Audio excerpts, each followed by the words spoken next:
இலங்கை அதிபர் தேர்தல் பிரச்சாரம் இன்றுடன் நிறைவடைகிறது. இதனையடுத்து 8ஆம் தேதி நடைபெறவுள்ள தேர்தலில் வாக்களிப்பதற்கு தேவையான அனைத்து ஏற்பாடுகளையும் தேர்தல் ஆணையம் தீவிரமாக மேற்கொண்டு வருகிறது. இலங்கையில் வரும் 8ஆம் தேதி அதிபர் தேர்தல் நடக்க உள்ளது. இந்த தேர்தலில் தற்போதைய அதிபர் ராஜபக்சே 3வது முறையாக போட்டியிடுகிறார். அவருக்கு எதிராக பொது வேட்பாளராக மைத்ரிபால சிறிசேனா மற்றும் 17 பேர் போட்டியிடுகின்றனர். தேர்தலில் வெற்றி பெற வாக்காளர்கள் அனைவரும் தீவிர பிரச்சாரம் மேற்கொண்டு வருகின்றனர். தமிழர் பகுதியில் பிரச்சாரத்தில் ஈடுபட்ட போது தெரியாத தேவதையை விட தெரிந்த பிசாசை ஆதரியுங்கள் என ராஜபக்சே கேட்டுக்கொண்டார்.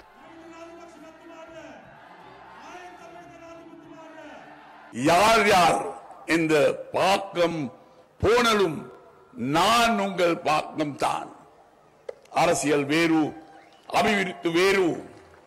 வடக்கின் வசந்தம் உங்கள் வசந்தம், உங்கள் பிள்ளையாளி வசந்தம், உங்கள் எதிர்காலம் வசந்தம். நான் உங்களை எப்போதும் பாதுகாப்பேன். நீங்கள் என்னை நம்பலாம்.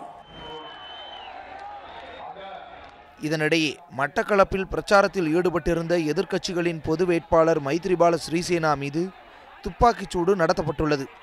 இதில் அவர் எவ்வித காயமும் இன்றி அதிர்ஷ்டவசமாக உயிர் தப்பியுள்ளார். ஏற்கனவே சிறிசேனா பிரச்சாரத்தின் போது 2 முறை கல்வீச்சு சம்பவங்களும் நடைபெற்றன.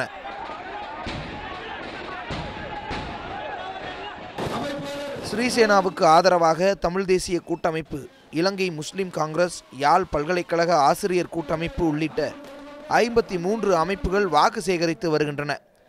அண்மையில் எடுக்கப்பட்ட கருத்து கணிப்பு ஒன்றில் ராஜபக்சே பின்தங்கி வருவதாகவும் சிறிசேனா முன்னேறி வருவதாகவும் தெரிவிக்கப்பட்டுள்ளது.